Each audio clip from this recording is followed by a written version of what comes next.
Everyone, सभी का warm welcome है Y D your English tutor पे। आज सुबह का द हिंदू का फर्स्ट एडिटोरियल पढ़ने वाले हैं। लेसन्स लर्नड इसका टाइटल है। एक्चुअली ये आर्टिकल जो है ना, ये 17 मार्च का ना होकर के 16 मार्च का है, लेकिन आज इसको पढ़ रहे हैं क्योंकि कल हमने क्लास को मिस किया था और ये बहुत ही प्यारा लिखा हुआ आर्टिकल है दुनिया की इकॉनमी पे, इसलिए इस आर्टिकल को आज भी अपने पढ़ेंगे, है ना। शुरू करें आर्टिकल को। आर्टिकल लिखा हुआ है दुनिया भर की अर्थव्यवस्था कैसे डूब रही है, बैंक्स कैसे बैंकरप्ट हो रहे हैं और इंडियन कॉन्टेक्स्ट में आप इस चीज़ को कैसे देखेंगे। अपना क्विज देख लो जल्दी से। आर्टिकल को पढ़ने में सिर्फ बिजी मत हो जाना है, ट्रांसलेट करने में साथ साथ ग्रामर वोकैब पे भी ध्यान देना।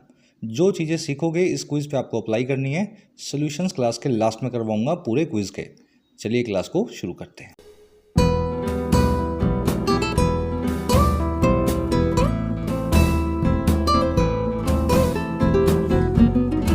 ऑलराइट, कह रहा है जी लेसन्स लर्नड। देखिए, लेसन का मतलब है यहाँ पे सबक, लर्न का मतलब है जो सीखे गए हैं। कह रहा है जी बहुत सारे सबक है जो हमने अभी अभी सीखे हैं। और बात किसकी कर रहा है? बात कर रहा है जी on the Silicon Valley bank episode. इस घटना की बात कर रहा है एपिसोड की, जो है सिलिकॉन वैली बैंक के अमेरिका में डूब जाने की। आपने रिसेंटली सुना होगा ना, अमेरिका में बैंक्स डूब रहे हैं। तो एक बड़ा बैंक डूब गया, सिलिकॉन वैली बैंक था, इसके डूबने की घटना की बात हो रही है। चलिए अब इसके टाइटल पैराग्राफ को देखेंगे, क्या कहना चाह रहा है, क्या लेसन हमने सीखा है।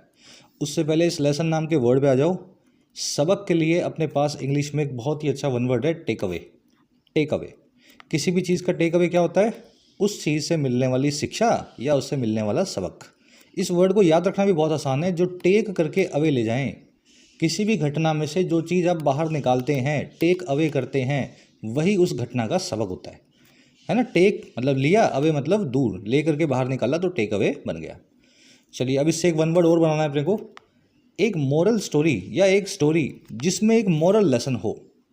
एक ऐसी कहानी बच्चों को पढ़ाई जाने वाली जिसमें से कुछ नैतिक शिक्षा निकले। आ रही बात समझ में? लेसन निकले लेकिन मोरल लेसन हो, तो ऐसी कहानी को क्या बोलेंगे? याद है किसी को? डालो कमेंट्स में। ये वन वर्ड तो बड़ा मशहूर है एसएससी बैंक्स का। देखिए इसके लिए अपने पास एक वर्ड है फेबल, ठीक है, फेबल, और एक वर्ड है पैराबल। आपने सुनी होंगी पंचतंत्र की कहानियाँ, विक्रम बेताल की कहानियाँ, ये सब फेबल्स और पैराबल्स हैं जिसमें एक मॉरल लेसन आपको मिलता है। तो ये दोनों वन वर्ड्स याद रखें। आगे बढ़ते हैं। अब आ जाओ टाइटल पैराग्राफ पे। कह the reserve bank of India should ensure banks are protected from global contagion and mismanagement. कह रहे हमारा जो रिजर्व बैंक है, RBI, reserve bank of India, इसको इंश्योर करना चाहिए, इस बात को पक्का करना चाहिए। किस बात को भाई? कि हमारे बैंक जो हैं वो प्रोटेक्टेड हैं, वो महफूज हैं। और किससे? इस वैश्विक महामारी से, ग्लोबल कंटेजियन से। कंटेजियन क्या होता है? ऐसी चीज़ जो छुआछूत से फैले। तो ये बीमारी है ना, ये बैंक्स के डूबने की भी। तो पहले अमेरिका में डूबा, फिर उसके बाद कनाडा में डूबने लगे, भगवान ना करे, उसके बाद यूरोप में कुछ आ जाए। तो ये कंटेजियन है, ग्लोबल कंटेजियन, जो कि आर्थिक बीमारी है। तो ये इंश्योर करना है, पक्का करना है, सुनिश्चित करना है कि हमारे बैंक जो हैं इस आर्थिक महामारी से प्रोटेक्टेड होंगे और मिसमैनेजमेंट से भी प्रोटेक्टेड होंगे। मिसमैनेजमेंट क्या होता है? चीज़ों को ठीक से मैनेज ना करना, है ना। आप गलत तरीके से बैंक चलाओगे तो बैंक डूबने वाला है। चलिए, the reserve bank of India आपका सब्जेक्ट है, शुड इंश्योर इसकी वर्ब है। इंश्योर का मतलब है टू मेक समथिंग श्योर, किसी चीज़ को सुनिश्चित करना। बैंक्स की वर्ब है are protected. Contagion, contamination, infection, ऐसी बीमारी जो आगे से आगे फैलती है छुआछूत के दम पे, है ना, आपसी संपर्क की वजह से, उसको बोलते हैं कंटेजियन। चलिए अब इस आर्टिकल की सारी वोकैब पे नज़र डालेंगे। जो वर्ड्स आप देख रहे हो भारी भारी, इनको शुरू में पढ़ लोगे ना तो आपको ईजी लगेगा आर्टिकल को फ्लो में पढ़ना। और उसी के साथ में जिन प्यारे प्यारे स्टूडेंट्स ने ऐप को डाउनलोड नहीं किया है, वाईडी ऐप को डाउनलोड करो, आपकी अपनी ऐप है। फर्स्ट कमेंट में इसका लिंक रखा है इसी वीडियो के नीचे। ऐप पे आपको मिलेंगे courses for writing SSC and banking. Writing course में डिस्क्रिप्टिव लिखना सीखते हो, यूपीएससी या किसी भी एग्जाम के लिए ऐसे summary report precis, almost 60 to 80 hours का कोर्स है। अच्छे ढंग से करोगे तो इंडिपेंडेंटली राइट करना सीख जाओगे इन इंग्लिश। ये कोड लग रहा है, इसको लगा करके आप फ़ायदा ले सकते हैं आज मिडनाइट तक 475 में। अभी इसका प्राइस बढ़ने वाले हैं नेक्स्ट मंथ से, उससे पहले फ़ायदा जरूर से लें। बैंकिंग कोर्स के अंदर आपको पूरा बैंकिंग का सिलेबस, क्लरिकल और पीओ, प्रीलिम्स और मेंस का प्लेंटी ऑफ प्रैक्टिस सेशंस के साथ में कवर करवाया जाता है। तो सही अप्रोच देख करके कैसे मार्क्स को बूस्ट करना है, ये बैंकिंग कोर्स में सीख सकते हैं। इसी तरीके से एसएससी के कोर्स में एसएससी के सभी एग्जाम्स का प्रीलिम्स और मेंस आपको तैयार करवाया जाता है। एक एक वैरायटी के क्वेश्चन को डिटेल्ड अप्रोच के साथ में करना सिखाया जाता है। कोर्सेज से रिलेटेड कोई भी क्वेरी हो, ये टीम का नंबर है, आप इस पर व्हाट्सअप करके टीम से बात कर सकते हैं। ऐप का लिंक इसी वीडियो के फर्स्ट कमेंट में रखा हुआ है। ऑलराइट, अपनी वोकैब शीट है, रील फ्रॉम या रील अंडर से शुरू करना है और प्रॉक्सीमेट तक 5 वर्ड्स हैं अपने पास। थोड़ा सा मैं इसको जूम इन करता हूँ, जिन बच्चों के मोबाइल्स छोटे हैं देख पाएँ वो ठीक से। चलिए, पहली फ्रेजल वर्ब है रील फ्रॉम या रील अंडर। इसका मतलब होता है मुश्किल वक्त से गुजरना किसी चीज़ की वजह से। आ रही बात समझ में? Our economy still reeling from या still reeling under the Covid nineteen. हमारी अर्थव्यवस्था अभी भी मुश्किल वक्त से गुजर रही है कोविड-19 पैंडमिक की वजह से। रील फ्रॉम या रील अंडर, जिस भी चीज़ की वजह से मुश्किल वक्त निकल रहा है उस चीज़ को ना रील फ्रॉम या रील अंडर के बाद में लिख दें। इसको फोल्टर, स्टैगर या लर्ज करना भी बोलता है। ये तीनों वर्ड्स बताते हैं लड़खड़ाने को। तो अगर आप मुश्किल वक्त से गुजर रहे हो तो आप लड़खड़ाते हुए तो गुजर रहे हो, बात समझ रही हो? तो इसलिए इसको अपने सिनोनिम बना करके रखेंगे। फॉल्टर नाम का वर्ड, लड़खड़ाने नाम का वर्ड आर्टिकल में देखेंगे। चलिए, अगला वर्ड अपने पास अलैक्रिटी। अलैक्रिटी का मतलब होता है आपकी फुर्ती, स्विफ्टनेस। फुर्ती के लिए सभी वर्ड्स हैं, क्विकनेस, प्रॉम्प्टनेस, अलर्टनेस, निम्बलनेस, है ना फुर्ती के। The alacrity of the policeman save the PM from an assassination attack. Police वालों की फुर्ती ने बचा लिया पीएम को एक असैसिनेशन के अटैक से, हत्या की साजिश से। तो ये जो अलैक्रिटी वर्ड है इसका सिनोनिम होगा शायद अलैक्रिटी आएगा आर्टिकल में, है ना। अलैक्रिटी नाम का वर्ड ये आर्टिकल में आप देखेंगे। चलिए, अगला वर्ड अपने पास आइसोलेट। आइसोलेट का मतलब होता है किसी को अलग थलग करना, सेपरेट करना, एकदम समझ गए ना। इंसुलेट करना, डिटैच करना, किसी भी चीज़ को काट देना बाकी उसके जैसी जो उसके आसपास की चीज़ें हैं उससे। Capitalism has isolated the poor. पूंजीवाद ने अलग थलग कर दिया है गरीब लोगों को, और किससे? फ्रॉम द सोसाइटी, समाज से। अरे बात समझ में? आइसोलेट, इंसुलेट, ये जो इंसुलेट नाम का वर्ड है आर्टिकल में देखेंगे। चलिए, सेकंड लास्ट वर्ड आज का अपना सर्कमस्पेक्ट। ये वर्ड आपको ब्रेक करके मैंने बताया हुआ है बहुत बार। सर्कम मतलब चारों तरफ, स्पेक्ट मतलब देखना। जब आप चारों तरफ देखते हैं तो आप एक ऐसे आदमी हो जाते हैं जो बहुत चौकन्ने हैं। हर काम को करने से पहले आप अपने सराउंडिंग को, एनवायरनमेंट को चेक करते हैं। सर्कमस्पेक्ट आदमी हैं आप, हर वक्त अपने चारों तरफ देख करके निगाह रखते हो कि क्या हो रहा है। तो सर्कमस्पेक्ट एडजेक्टिव का मतलब ये होता है बड़ा ही चौकन्ना या बड़ा ही कॉशियस या careful. Little kids should be circumspect while dealing with strangers. छोटे बच्चों को चौकन्ना होना चाहिए, सर्कमस्पेक्ट होना चाहिए, केयरफुल होना चाहिए जब वो डील विद कर रहे हो स्ट्रेंजर से, किसी अनजान आदमी से मिल बांट रहे हो, कुछ बात कर रहे हो, है ना। अब ये चौकन्ने के लिए विजिलेंट, वेरी, प्रूडेंट, ये सभी वर्ड्स यूज़ होते हैं। ऑन गार्ड नाम का फ्रेज भी यूज़ होता है। आज आप ऑन गार्ड नाम का फ्रेज आर्टिकल में देखेंगे। जब आप अपने गार्ड को ऑन करके बैठे हैं, अपने आप को महफूज करके बैठे हैं ना, ऑन गार्ड है। चलिए, लास्ट वर्ड आज का प्रॉक्सीमेट। प्रॉक्सीमेट का मतलब होता है आसपास का या क्लोज, है ना। The proximate close of the death of Cyrus मिस्त्री वॉज अ हेड इंजरी। जो आसपास का ये जो नियर बाई क्लोज था, कोज था, कारण था साइरस मिस्त्री साहब की मौत का, डेथ का, वो था सर पे चोट लगना, है ना। लगभग हिंदी बोलते हैं प्रॉक्सीमेट को, लगभग या आसपास का या नियरली वाला, है ना। इसको इमीडिएट भी बोल सकते हैं। प्रॉक्सीमेट कॉज हो सकता है, प्रॉक्सीमेट आर्टिकल में देखो किस वर्ड को यूज़ होता हुआ है ना, तो थोड़ी सी फीलिंग लो इसकी, है ना। जो सबसे नज़दीकी चीज़ होती है उसको प्रॉक्सीमेट बोलते हैं। ये वर्ड ही प्रॉक्सीमिटी से बना है। प्रॉक्सीमिटी यहाँ नाउन फॉर्म होती है इसकी, और प्रॉक्सीमिटी का मतलब होता है नज़दीकी, ठीक है, नज़दीकी। तो प्रॉक्सीमेट मतलब नज़दीक। चलिए, डिटेल में करवा दिए आपको वर्ड्स। अब जब आर्टिकल पढ़ोगे ये सभी वर्ड्स आएंगे, दिमाग में बैठेंगे। अब एक समरी आपको देंगे किस बारे में लिखा हुआ आर्टिकल, आपको पता लगे। देखो जी, 2 बैंक्स डूबे हैं दुनिया में, सिलिकॉन वैली बैंक और दूसरा एक बैंक और भी है सिग्नेचर बैंक नाम से, है ना। सिग्नेचर बैंक न्यूयॉर्क बेस्ड है, और ये डूबे हैं एक ही वीक में। इनके डूबने का कारण बताया जा रहा है इंटरेस्ट रेट्स का बहुत हाई हो जाना, और इतना हाई हो जाना कि बैंक्स का अपने डिपॉजिट्स को पूरा ही ना कर पाना, डिपॉजिट्स को वापस ही ना कर पाना। हमारा आर्टिकल कह रहा है जी ये सब बहाने हैं। इंटरेस्ट रेट्स जो है साइकिल्स में मूव करती हैं, और बैंक का बिजनेस ही इस चीज़ का बिजनेस है कि कैसे आप इस साइकिल को मैनेज करोगे। तो आप ये बहाना नहीं कर सकते हो कि इंटरेस्ट रेट बढ़ गई। इंटरेस्ट रेट को तो बढ़ना ही होता है साइकिल के हिसाब से। जब साइकिल ऊपर होता तो वो ऊपर होंगी, साइकिल नीचे होगा तो वो नीचे होंगी। आप ये बोलो कि हमें काम ठीक से नहीं करना आया, हमसे बैंकिंग की जो दुकानदारी है, जो व्यापार है, वो अच्छे से चला नहीं। कह रहे जी ये ग्लोबल कंटेजियंस है, ये मिसमैनेजमेंट का एपिसोड है ये दोनों बैंक्स का डूबना। अब करना यही है कि आरबीआई को जल्दी से अपने इंडियन बैंकिंग सिस्टम को प्रोटेक्ट करना है कि इस इंटरेस्ट रेट के बहाने को लेकर के भारत में भी कोई बैंक नाटक ना करने लगे। बस आज इसकी यही समरी है। कंसर्न्ड है टोन, कंसर्न्ड है मतलब परेशान है ये बैंकिंग सिस्टम को देख करके। दूसरा सजेस्टिंग है, भारत सरकार को, आरबीआई को सजेस्ट कर रहा है। दो तरह की टोन्स में लिखा हुआ आर्टिकल है। चलिए शुरू करें इसको। इंटरेस्टिंग है, बहुत प्यारा आर्टिकल आज का। कह रहे जी, a faltering bank comma this time on the US west coast sparked a deja vu moment across global markets last week. इतना ही पढ़ लेते हैं, लंबा सेंटेंस है, देखो इतना। कह रहे जी, एक फॉल्टर करता हुआ बैंक, फॉल्टर करता हुआ, रीलेंडर करता हुआ, स्टैगर करता हुआ, लर्ज करता हुआ, लड़खड़ाता हुआ। कह रहा है जी, एक लड़खड़ाता हुआ बैंक है और इस दफ़ा था जो यूएस के वेस्ट कोस्ट पे, इस तरह इस यूएस के जो है वेस्ट वाले जो है सिरे पे है ना, कोस्ट पे।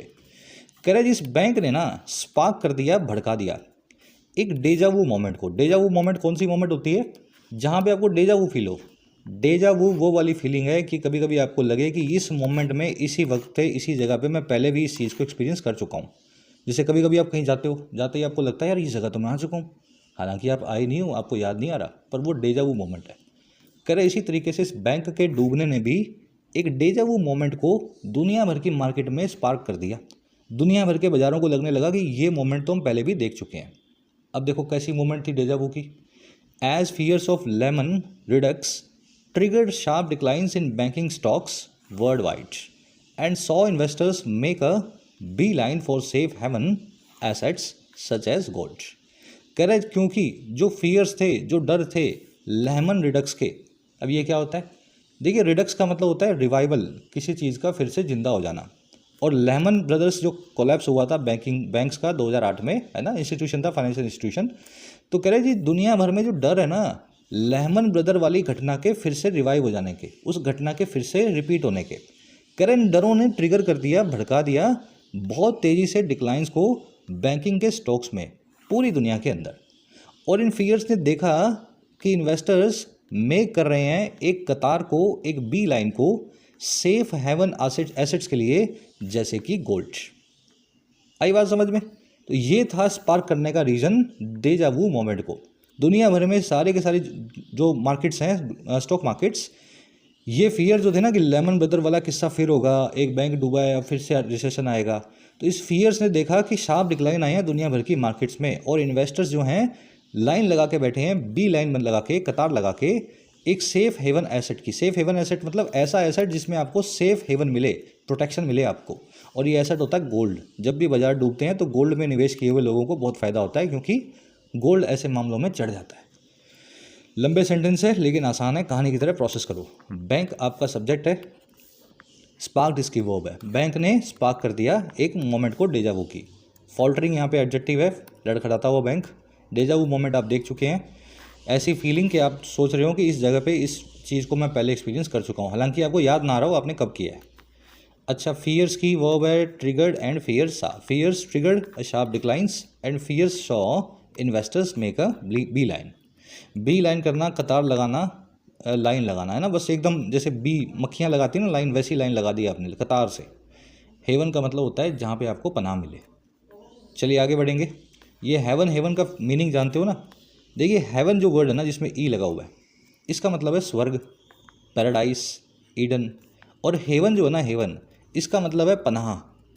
सेफ हेवन का मतलब है सुरक्षित पनाह, जहाँ पे आपको रिफ्यूज मिले, शेल्टर मिले। ठीक है, तो हेवन के बीच का डिफरेंस आप अच्छे से जानते हैं। यहाँ पे हेवन वर्ड को यूज़ किया गया है, ना कि सेफ हेवन वर्ड को। चलिए और आगे देखते हैं क्या कह रहा है जी। आगे कह रहा है, however over the course of 4 days from Friday regulators in the world's largest economy acted with alacrity to bolster public confidence in the banking system. कह रहा है कि हुआ तो ये था, लेकिन इसका आपने रिएक्शन क्या देखा सरकार से। कह रहा है हालांकि इस पीरियड में, इस कोर्स में जो है 4 दिनों का, और कब से? शुक्रवार से फ्राइडे से, जो रेगुलेटर्स हैं, दुनिया भर के नियामक हैं वर्ल्ड की लार्जेस्ट इकॉनमी के, यानी कि अर्थव्यवस्था के, अमेरिका की। कह रहा रेगुलेटर्स है ना अमेरिका की अर्थव्यवस्था में, उन्होंने एक्ट किया बड़ी फुर्ती के साथ में, अलैक्रिटी के साथ में। अलैक्रिटी वर्ड याद है ना, स्विफ्टनेस, निम्बलनेस। और क्यों? ताकि बोस्टर किया जा सके, मजबूत बनाया जा सके लोगों के भरोसे को बैंकिंग सिस्टम के अंदर। तो इस बार जो है ना, रेगुलेटर्स ने बहुत तेज़ी से हरकत की ताकि लेमन ब्रदर की तरह लोगों का भरोसा बैंकिंग सिस्टम से ना टूटे। अब वो हरकतें आपको आगे बता देगा इन्होंने क्या की। रेगुलेटर्स की वर्ब है एक्टेड, है ना। अलैक्रिटी, स्विफ्टनेस, निम्बलनेस आप जानते हैं, आपकी फुर्ती को बोला जाता है अलैक्रिटी, है ना। चलो, बोल्स्टर का मतलब है किसी चीज़ को मजबूत बनाना, लोगों का कॉन्फिडेंस मजबूत बनाया इस रेगुलेटर ने, स्ट्रेंथन किया, सपोर्ट किया। चलो, अब ये रेगुलेटर समझ रहे हो ना, रेगुलेटर का मतलब है अमेरिका का रिजर्व बैंक ऑफ इंडिया, या उसके जैसे हमारा तो आरबीआई है, तो अमेरिका का फेडरल रिजर्व है ना।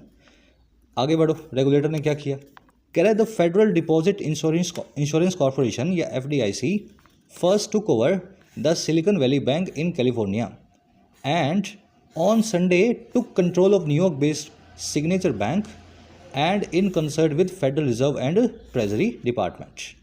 कह रहा जी अमेरिका की एजेंसी जो है federal deposit insurance corporation FDIC, कह रहा जी पहले तो इसने टेक ओवर कर लिया सिलिकॉन वैली बैंक को कैलिफोर्निया में। टेक ओवर करना मतलब टेक कंट्रोल करना, किसी चीज़ का जिम्मा लेना। तो सबसे पहले तो इसने इस डूबते हुए बैंक का जिम्मा अपने सर पे ले लिया इस सरकारी एजेंसी ने, और संडे को इसने क्या किया, इसने टेक कंट्रोल कर लिया न्यूयॉर्क बेस्ड सिग्नेचर बैंक को भी, जो दूसरा बैंक है डूबने वाला। और कैसे हुआ ये सारा काम, हुआ इन कंसर्ट विद, ये सारा काम हुआ in tandem with, in collaboration with, समझ रहे हो, जुगलबंदी में, है ना। तो ये सारा काम जो है ना जुगलबंदी में हुआ फेडरल रिजर्व के और ट्रेजरी डिपार्टमेंट के, और इसी जुगलबंदी में announced that depositors in both the banks would be repaid in full. इस फेडरल रिजर्व इंश्योरेंस कॉर्पोरेशन ने, FDIC ने अनाउंस भी कर दिया कि जो डिपॉजिटर्स हैं इन बैंक्स के, जिन लोगों ने खाता खुलवाया हुआ था, डिपॉजिट किया था दोनों ही बैंकों में, वो रिपेड होंगे, उनका पैसा वापस होगा पूरा इन फुल। तो ये काम किया फेडरल डिपॉजिट इंश्योरेंस कॉर्पोरेशन ने, फटाफट से डूबते हुए बैंक का जिम्मा लिया और फटाफट ये डिक्लेयर कर दिया कि किसी का भी पैसा नहीं जाएगा, एक एक पैसा हम वापस करेंगे। और साथ में ट्रेजरी डिपार्टमेंट अमेरिका का और फेडरल रिजर्व वहाँ का जो रिजर्व बैंक है, उन दोनों को भी इसने कंसर्ट विद रख के सारे काम किए। चलिए स्ट्रक्चर को देखेंगे सेंटेंस की। FDIC जो है इसकी पहली वर्ब है टुक ओवर, दूसरी वर्ब है टुक कंट्रोल, और तीसरी वर्ब है अनाउंस्ड। FDIC ने ही टेक ओवर किया सिलिकॉन वैली बैंक को, इसी ने टेक कंट्रोल किया सिग्नेचर बैंक का, और इसी ने अनाउंस किया इस बात को। अब वो बात क्या है, डिपॉजिटर्स की वर्ब है would be repaid passive voice में, in concert with, in tandem with, in collaboration with, किसी के साथ पूरी हार्मनी में काम करना, मिलजुल के, इन टेंडम विद या इन कोलैबोरेशन विद काम करना। समझ में आ रही हैं सब चीज़ें, टेक ओवर करना, किसी चीज़ का जिम्मा लेना। चलो अब आगे बढ़ते हैं। कह रहा जी share holders of the two banks would however not be protected, regulators said. कह रहा जो निवेशक हैं दोनों बैंक्स के, जिन्होंने इन बैंकों के शेयर खरीदे हुए थे, कह रहा जी हालांकि वो भी प्रोटेक्टेड नहीं होंगे, उनको उनके शेयर का पैसा बिल्कुल पूरा वापस नहीं मिलेगा, शेयर तो गिरेगा, है ना। तो वो उनको प्रोटेक्शन नहीं देने वाले, ऐसा रेगुलेटर्स ने कहा, दे सेड। शेयर होल्डर्स की वर्ब है would not be protected, passive voice लगा हुआ है, रेगुलेटर्स की वर्ब है सेड। चलिए आगे कह रहा है जी ऑन मंडे US प्रेसिडेंट जो Biden sought to reassure the nation and global markets that the US was committed to maintaining a resilient banking system। अब कह रहे जी रेगुलेटर्स के बाद में अमेरिका का प्रेसिडेंट भी पीछे नहीं था, उसने भी क्या किया, कह रहे जी सोमवार को ना इससे अमेरिका के जो प्रेसिडेंट हैं जो बाइडन, उन्होंने एक सोट किया, कोशिश किया कि वो रीअश्योर करें, वो फिर से भरोसा जताएं, और किसका, नेशन का, पूरे देश का, और ग्लोबल मार्केट्स का, दुनिया भर के बाज़ारों का। और भरोसा क्या, कि अमेरिका जो है प्रतिबद्ध था, कमिटेड था, वचनबद्ध था मेंटेन करने को एक रेजिलिएंट बैंकिंग सिस्टम को, ऐसा बैंकिंग सिस्टम जो रेजिलिएंट है, जो जुझारू है। ये वर्ड देख चुके हो ना, रेजिलिएंट, जो गिर के खड़े होने की क्षमता रखे, जुझारू हो। तो अमेरिका के प्रेसिडेंट ने भी यही कहा दुनिया को कि हम भी तैयार हैं, वचनबद्ध हैं कि हम बैंकिंग सिस्टम बना के रखेंगे जुझारू, अपना गिरने नहीं देंगे। And would move to simultaneously tighten regulations for banks to make it less likely for such failures to occur again। और हम would move करेंगे, हरकत में आएंगे, साथ ही साथ मजबूत या टाइटन करने के लिए, खींचने के लिए बैंकों के लिए रेगुलेशन को, ताकि इस चीज़ को लेस लाइकली बना सकें, इस चीज़ की संभावना को कम कर सकें, ऐसे फेलियर्स के अकर होने की फिर एक बार। तो ये था प्रेसिडेंट जो बाइडन का बोलना, बैंकिंग सिस्टम को जुझारू बना के रखेंगे और इस तरह से हरकत करेंगे कि ऐसी घटना फिर से ना हो, टाइट करके रखेंगे रेगुलेशन को बैंकों के लिए कि वो कभी भी फिर से फेलियर ना दिखाएं। चलिए जो बाइडन की वर्ब है सोट, US की वर्ब है वॉज कमिटेड। कमिटेड यहाँ पे एडजेक्टिव है, इसको वर्ब मत मानना, ठीक है। यूएस वॉज वर्ब है, कमिटेड यहाँ पे एडजेक्टिव है। दूसरी वर्ब है यूएस की would move, US was committed and US would move. Resilient, flexible, strong, tough, जुझारू, गिर के उठने की क्षमता रखता हो, रेजिलियंट कहलाता है। चलिए यहाँ पे कमिटेड टू के बाद में वर्ब की आईएनजी फॉर्म आएगी। आप जानते हैं यहाँ पे इस केस में टू जो है ना प्रेपोजिशन है, committed to, with the view to, है ना, लुकिंग फॉरवर्ड टू, ये सभी वो फ्रेज हैं जहाँ पे टू के बाद में वर्ब की आईएनजी फॉर्म का इस्तेमाल किया जाता है। तो वो सभी फ्रेजेस की लिस्ट आपको कई बार दिखाई हुई है, वहीं से कमिटेड टू को भी आप याद रखना। चलिए और आगे बढ़ते हैं। कह रहा है जी, while the coordinated steps have at least for now restored a degree of calm in most markets, there are lessons that have been learned and others that could perhaps be gleaned over time. कह रहे जहाँ ये coordinated steps हैं, मिले जुले कदम जो हैं cooperation में, इन्होंने रिस्टोर कर दिया है। The steps have restored, restore करना, बहाल करना। और कह रहा कैसे, एटलीस्ट फॉर नाउ, कम से कम अभी के लिए। तो इन स्टेप्स ने कम से कम अभी के लिए बहाल कर दिया है एक काम की डिग्री को, एक शांति की थोड़े से लेवल को, डिग्री ऑफ काम को। और कहाँ पे, ज़्यादातर बाज़ारों में, इन मोस्ट मार्केट्स में। कह रहे वहीं पे बहुत सारे लेसन्स हैं, बहुत सारे सबक हैं जो सीखे गए हैं, हैव बीन लर्नड। और अदर्स दूसरे भी हैं, दैट कुड बी ग्लीन्ड, जिनको ग्लीन किया जा सकता है, जिनको भी सीखा जा सकता है, शायद परहैप्स ओवर टाइम, वक्त के साथ। ग्लीन करना, किसी चीज़ को सीखना, बड़ी मुश्किल से सीखना, हार्ड वे सीखना, इज कॉल्ड ग्लीन समथिंग, है ना। मार खा के, चोट खा के, बुरे वक्त में अगर कोई चीज़ सीखते हो तो आप उसको ग्लीन करते हो। तो बस यही कह रहा है कि एक तो दुनिया भर में थोड़ा काम आ गया, थोड़ी शांति आ गई है इन स्टेप्स की वजह से, कुछ सबक हमने सीख लिए हैं और कुछ और सबक हैं जो वक्त के साथ हम बुरे वक्त के साथ साथ आगे सीखते जाएंगे। That could be gleaned over time. चलिए स्ट्रक्चर देखो, स्टेप्स की वर्ब है हैव, रिस्टोर्ड, है ना, हैव प्लस में वर्ब की थर्ड फॉर्म। लेसन्स की वर्ब है आर, दैट की वर्ब है हैव बीन लर्नड, दैट आया लेसन्स के लिए, दैट लेसन्स प्लूरल है तो दैट की वर्ब भी प्लूरल है। और यहाँ पे दैट की वर्ब है कुड बी ग्लीन्ड, पैसिव वॉइस लगा हुआ है। ग्लीन का मतलब है हार्ड वे सीखना, लर्न करना, एक्सट्रैक्ट करना इन्फॉर्मेशन को। चलिए वो लेसन्स बताएगा आपको अगले पैराग्राफ में, वो लेसन्स क्या हैं हमारे लिए और दुनिया के लिए। कह रहा है जी, Silicon Valley bank's case is fairly unique. कह रहे जो एसवीबी बैंक था जो भी डूबा है सिलिकॉन वैली, इसका केस काफ़ी यूनिक है, काफ़ी नया है। अच्छा कैसे है, with the depositor base comprising startups and venture capitalist most from the tech hub of Silicon Valley, the customers were geographically and sectorally concentrated. कह रहे जी इस बैंक के डिपॉजिटर्स के, जो इसका डिपॉजिटर बेस है, जिन लोगों ने खाता खुलवाया होता, कह रहे जी उसके मिलके बने होने से स्टार्टअप्स और वेंचर कैपिटलिस्ट से, इस पूरे बैंक के खाता खुलवाने वाले जो ग्राहक थे, डिपॉजिटर थे, वो सिर्फ यही दो टाइप के लोग थे, स्टार्टअप थे और वेंचर कैपिटलिस्ट। वेंचर कैपिटलिस्ट मतलब ऐसे लोग जिनके पास बहुत सारा पैसा है और वो नए नए स्टार्टअप में इन्वेस्ट करते हैं, शार्क टैंक जैसे प्रोग्राम्स में जाते हैं। कह रहे जी इसके साथ ही हुआ क्या, कह रहे जी ये जो वो लोग हैं जो मोस्टली टेक हब से हैं, सिलिकॉन वैली के, अमेरिका के टेक्नोलॉजी बाज़ार से लोग बिलोंग करते हैं। कह रहे जी ये जो कस्टमर्स हैं ना, ये ज्योग्राफी के हिसाब से और सेक्टर के हिसाब से बहुत कंसनट्रेटेड थे, एक ही जगह पे फोकस थे। सिलिकॉन वैली के सारे कस्टमर्स यूँ समझ लो एक ही एरिया से बिलोंग करते थे, एक ही सेक्टर में काम करते थे, स्टार्टअप की दुनिया में थे और टेक्नोलॉजी स्टार्टअप्स के अंदर पैसा इन्वेस्ट करते थे। आ रही बात समझ में। कस्टमर्स की वर्ब है वर, कंसनट्रेटेड का मतलब है फोकस्ड। ये सेक्टोरली और जियोग्राफिकली कंसनट्रेटेड थे। सेक्टरली का मतलब है ये सेक्टर, आईटी सेक्टर, जियोग्राफी का मतलब है यूएस की सिलिकॉन वैली। समझ पा रहे हो ना, तो इसमें सेंटेंस इतना ही है, कस्टमर्स वर कंसनट्रेटेड। चलिए वेंचर कैपिटलिस्ट आपको मैंने बता दिया, ऐसा कैपिटलिस्ट जिसके पास एडिशनल पैसा है और स्टार्टअप्स को फंडिंग करता रहता है। कह रहे the bank had also invested extensively in A portfolio of US treasuries and mortgage bonds which had as a result of the recent sharp interest rate increases by an inflation battling central bank accumulated unrealized losses। कह रहे जी bank जो है ना, इसने साथ ही साथ invest किया था काफ़ी ज़्यादा, काफ़ी एक्सटेंसिवली एक पोर्टफोलियो में अमेरिकन ट्रेजरीज के और मॉर्गेज बॉन्ड्स के।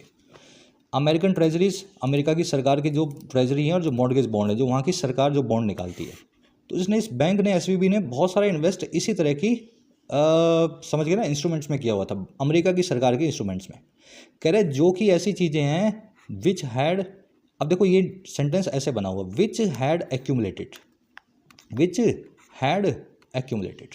कह रहे ये वही पोर्टफोलियो है जिसने एक्यूमुलेट कर लिया था, इकट्ठा कर लिया था अनरियलाइज लॉसेस को, ऐसे लॉसेस को जो अभी बुक करने बाकी थे। अब देखो ये कैसे इकट्ठा किया था, ये बीच में बताया गया। ये किया था जी एक रिजल्ट के तौर पे, वो बहुत तेज़ी से आने वाले इंटरेस्ट रेट इंक्रीजेस का जो था एक इन्फ्लेशन बैटलिंग सेंट्रल बैंक के द्वारा। आ रही बात समझ में? अमेरिका का सेंट्रल बैंक जो है इन्फ्लेशन से बैटल कर रहा है, उसकी तरफ से शार्प इंटरेस्ट रेट के इंक्रीज आए थे। कह रहा जी इसके इंक्रीज के तौर पे जो कि एक्यूमुलेट करके बैठा था, ये पोर्टफोलियो इकट्ठा करके बैठा था बहुत सारे नुकसानों को। अब कौन से नुकसान है? That became too costly to liquidate in a distress situation, जो बन गए बहुत मुश्किल, बहुत महंगे लिक्विडेट करना, ख़त्म करना या कैश में बदलना एक मुश्किल भरी सिचुएशन में, डिस्ट्रेस सिचुएशन में। सेंटेंस थोड़ा कॉम्प्लिकेटेड लग रहा होगा, एक बार इसको रिपीट करता हूँ मैं। बैंक ने इन्वेस्ट किया था काफ़ी ज़्यादा एक पोर्टफोलियो में जो था अमेरिका सरकार की बॉन्ड्स, मॉर्गेज बॉन्ड्स और यूएस ट्रेजरीज का, और कह रहे ये वही पोर्टफोलियो था जो एक्यूमुलेट कर चुका था बहुत बड़े बड़े लॉसेस को, which had accumulated unrealised losses. ये बीच का छोड़ दो, ये रीज़न बता रहा है लॉसेस का। कह रहे ये वही लॉसेस हैं जो बन गए बहुत ज़्यादा महंगे, बहुत ज़्यादा कॉस्टली, कि आप उनको लिक्विडेट ही नहीं कर पाओ, आप उनको कैश में नहीं बदल पाओ। एक डिस्ट्रेस सिचुएशन में, ऐसी सिचुएशन में जब आप डिस्ट्रेस्ड होते हैं, जब बड़ी परेशानी में होते हैं, तो मुश्किल हालात में इसको अपने बॉन्ड्स को बेचना पड़ा और बड़े बड़े लॉसेस को एक्यूमुलेट करके उनको रियलाइज़ करना पड़ा। इस वजह से बैंक डूब गया। आ रही बात समझ में? बीच में बताया गया ये सारे एक्यूमुलेट क्यों हुए थे लॉस?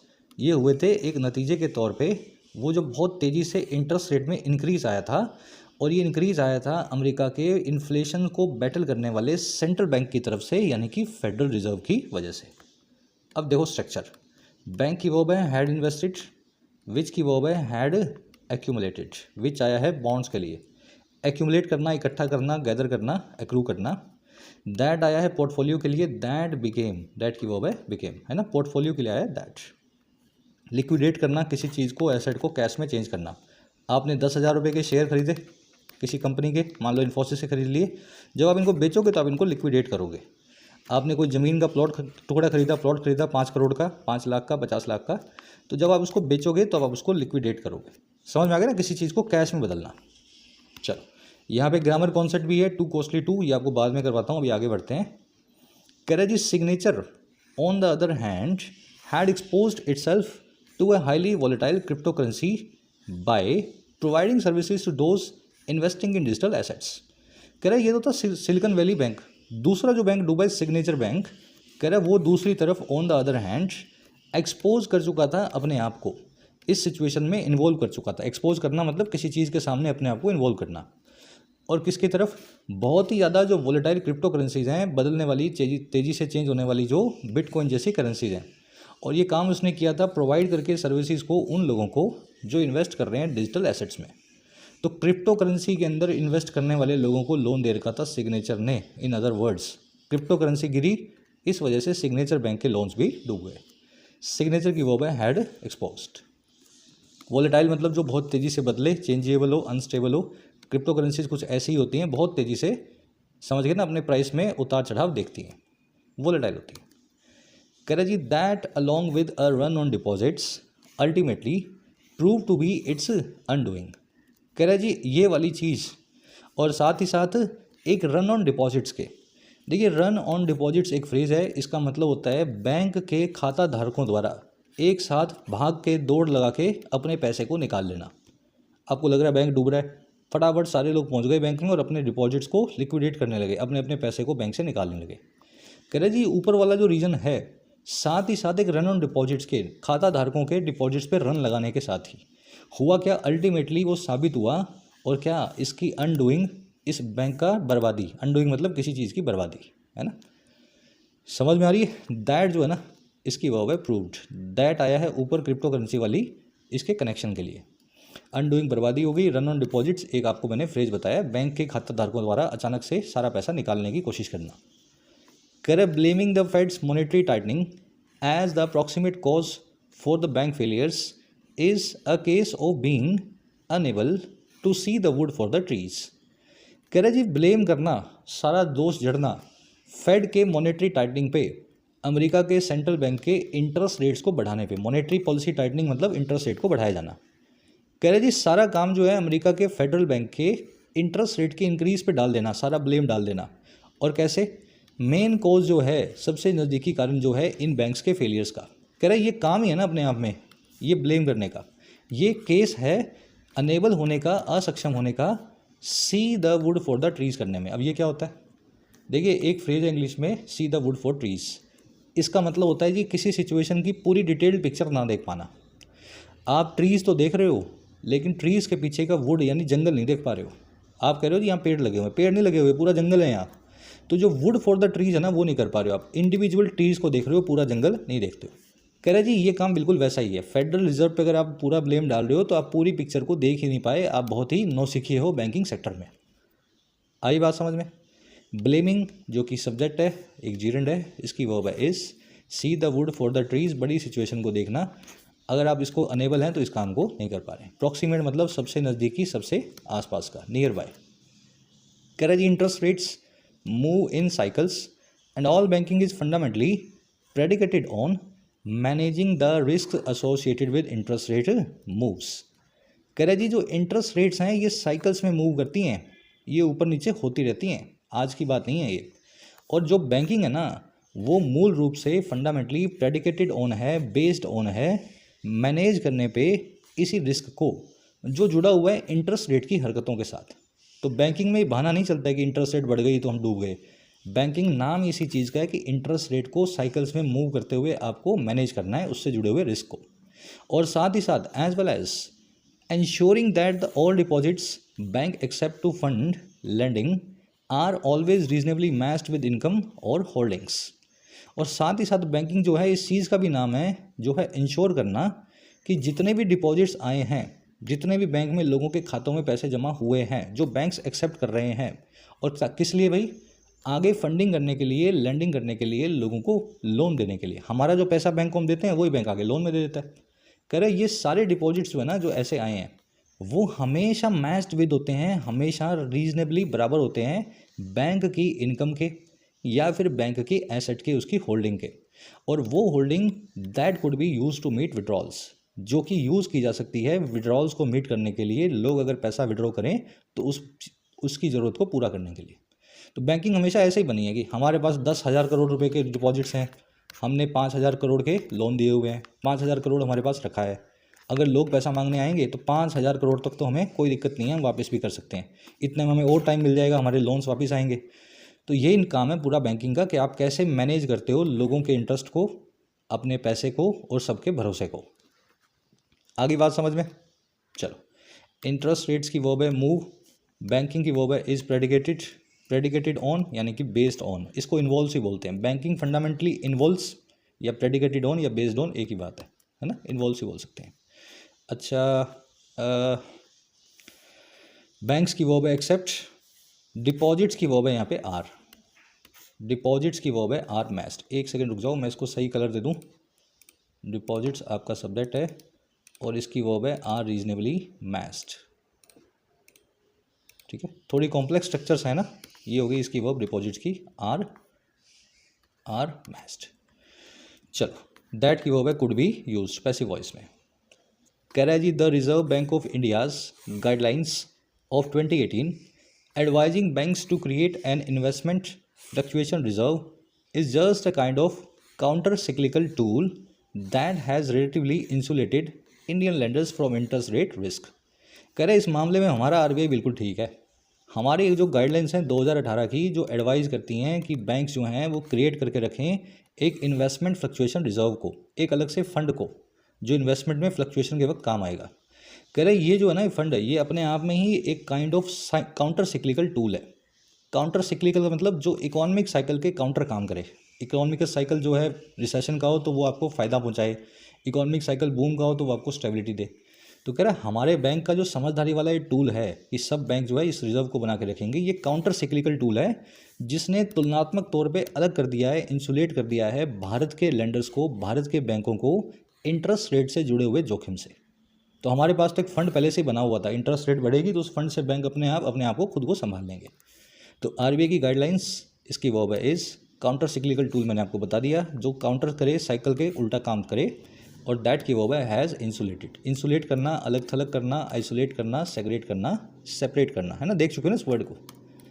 कह रहा है जी still the RBI must remain on guard to ensure neither global contagion nor management missteps threaten any local lender. कह रहा है फिर भी RBI को ऑन गार्ड रहना होगा, रिमेन करना होगा ऑन गार्ड। ऑन गार्ड क्या होता है? चौकन्ना।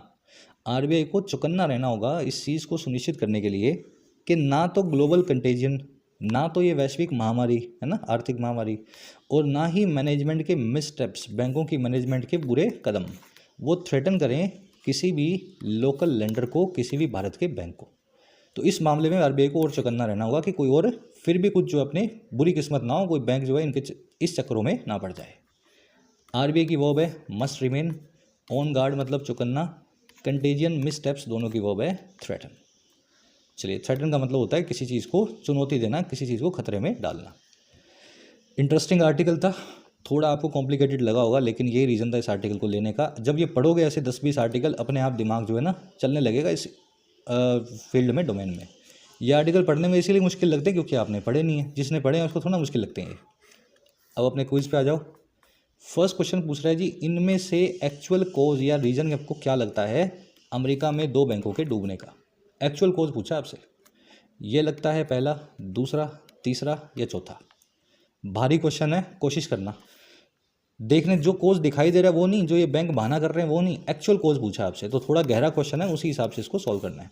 फर्स्ट कमेंट में आंसर डाल दिया, वहाँ से मैच कर लेना, एक बार अपना दिमाग लगाओ। सेकंड में पूछा है जी, investors be lining for safe havens या सेफ एसेट्स, इस फ्रेज़ का क्या मीनिंग है? इसका ये मीनिंग है कि इन्वेस्टर जो हैं सेफ एसेट्स को बाय करने के लिए एग्रेसिवली तैयार हो गए हैं, या वो सेल करना चाहते हैं गोल्ड जैसे सेफ एसेट्स को, या फिर वो टैक्स को कम करने की मांग कर रहे हैं गोल्ड पे, सेफ एसेट्स की परचेज पे, खरीदी पे, या फिर उनका भरोसा जा चुका है सेफ एसेट्स में से। इसको मेक बी लाइन का क्या मतलब है, कहने का मतलब ये। अच्छा क्वेश्चन है ये, ईडीएम बेस्ड है एक्चुअल में ना, ईडीएम बेस्ड। कोशिश करो, फर्स्ट कमेंट में आंसर डाल दिया। थर्ड में पूछा जी, story with the moral lesson, इसको क्या बोलेंगे? एक ऐसी कहानी जिसमें नैतिक शिक्षा निकले। तो 1 वर्ड बताना है, मेरे ख्याल से आप बता देंगे। 2 मैंने आपको बताए, दोनों में से कोई भी लिख दो। चौथे में पूछा है जी, निम्बल का उल्टा क्या होता है? तो कोशिश करो निकालने की, निम्बल का मीनिंग निकाल लो, फिर चारों वर्ड्स में से देख लो जो उसका मीनिंग उल्टा बिठा दे वो एंटोनिम बन जाएगा। 5वें में मिलेगी एक एरर। ये एरर जो है ना, ये एक्चुअल में आज करवाने वाला था आपको मैं, लेकिन क्लास हो जाएगी बहुत लंबी, इस पर चाहिए मुझे 10 मिनट। तो वैसे तो मैंने इस क्विज़ के अंदर एडिटोरियल के अंदर ही इस एरर का पूरा मैंने सिस्टम डाल दिया है यहाँ पे, आप एक बार देख लेना। कल की क्लास में या फिर किसी और क्लास में इस कॉन्सेप्ट को आपको करवाऊंगा। थोड़ा लंबा है, गहरा कॉन्सेप्ट है, क्लास ऑलरेडी लंबी हो रही है, तो आज इस एरर कॉन्सेप्ट को मैं मिस कर रहा हूँ। तो जिनको आता है तो इस एरर कॉन्सेप्ट को एक बार ट्राई कर लो 5वें में, है ना। अगर आता है तो उसको सही कर दो, एरर को नहीं आता है तो छोड़ दो। 6वें के अंदर सेंटेंस को टू को यूज़ करके ट्रांसफॉर्म करना है। अगेन ये वो इसी एरर पे बेस्ड है, टू स्ट्रक्चर जो आपको बेसिक्स में करवाई गई है। आज की एरर भी, आज का कॉन्सेप्ट भी वही था। तो 5वां और 6वां कोशिश करना है, अगर हो पाएगा तो ठीक है, नहीं तो कमेंट्स में आंसर डाल दिया है। अगली क्लास के अंदर ये टू वाली स्ट्रक्चर आपको डिटेल में करवाएंगे। चलिए, मुलाकात होगी नेक्स्ट सेशन में। Until then, signing out. Courses available हैं ऐप पे, जाके फ़ायदा ले सकते हो। टाइम रहते ही कोर्सेज का फ़ायदा लेना है, ऐसा ना हो लास्ट मोमेंट पे आकर के आप मैसेज करें सर 15 दिन रह गए, 1 महीना रह गया। अभी जब वक्त है पढ़ने का तो पढ़ाई पे पूरा ध्यान दो। कंटेंट सारा अवेलेबल है एप्लीकेशन पे, राइटिंग का, एसएससी का और बैंकिंग का। ऐप को जाओ, कमेंट सेक्शन से डाउनलोड करो, फर्स्ट कमेंट से लिंक रखा है। कोई भी क्वेरी हो, ये नंबर है व्हाट्सएप का, टीम से आप मैसेज करके बात कर सकते हैं।